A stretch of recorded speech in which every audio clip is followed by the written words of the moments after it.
Hey guys, welcome back. This week, security researcher looks into the Microsoft Exchange Proxylogon vulnerability and finds a whole new attack surface, Microsoft's new experiment aiming to solve their browser vulnerabilities, a free unofficial patch for the PetitPotam vulnerability, and our CVE of the week, denial of service vulnerabilities in Cobalt Strike.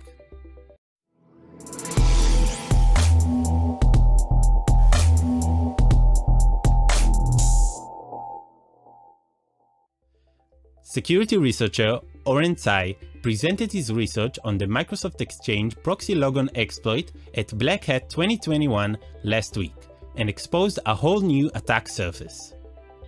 Oren Tsai is one of the researchers who first reported on the Microsoft Exchange vulnerabilities that were used in the major attack in January 2021.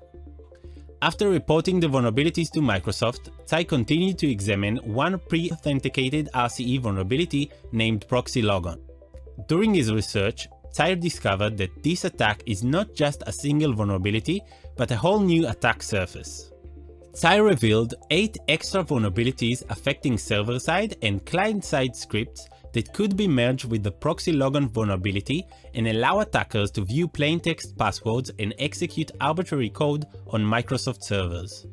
Tsai presented these vulnerabilities last week in Black Hat 2021, expressing his concern that Microsoft Exchange still has many bugs waiting to be exploited. You can have a look at Tsai's full report in the description below. In other news, Microsoft is launching a new experiment in order to solve browser vulnerability issues. This new experiment aims to solve a problem in the way JavaScript is processed within the browser.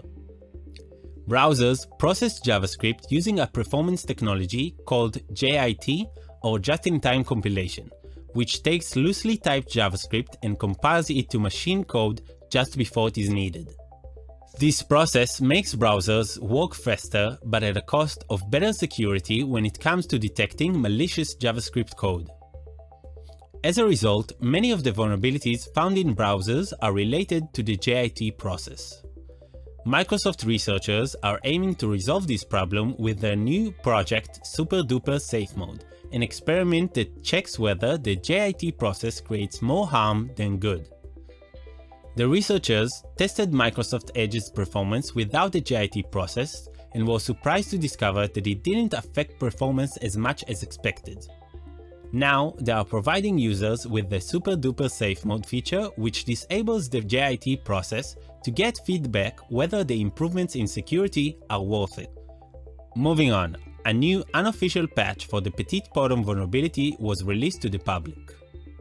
PetitPotam is an NTLM relay attack vulnerability that was disclosed in July 2021, which could allow hackers to gain complete control of Windows domains.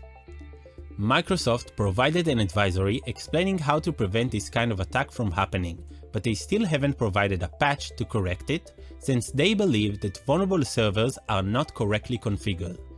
This is why the OPatch micropatching service released a free, unofficial patch for PetitPotam to block NTLM relay attacks on Windows domains until Microsoft will release an official fix. We advise you to download these micropatches from the OPatch website and install them as soon as possible in order to protect yourselves. Now for our CVE of the week. Several denial of service vulnerabilities found in Cobalt Strike allow researchers to take down hackers' servers. Cobalt Strike is a pen testing tool that is used by security researchers as an attack framework. Unfortunately, Cobalt Strike is also used by hackers for post-exploitation tasks like exporting more data using beacons that provide access to victim systems. Last week, researchers from Sentinel Labs found several denial of service vulnerabilities in Cobalt Strike that could be used to take down hackers' servers. The researchers discovered they can shut down Cobalt Strike servers by sending multiple fake beacons like the ones that the hackers are using in order to cause a denial of service attack and crash hackers' servers. This DOS attack prevents existing beacons from communicating with the C2 server, prevents new beacons from being installed on infiltrated systems, and interferes with hackers' ongoing operations. This is great news for security researchers trying to block hackers from causing further damage after an initial attack. That's it for now. More details about what we just mentioned can be found in the description below. Don't forget to follow us on our other channels to keep up with the latest news and advisories.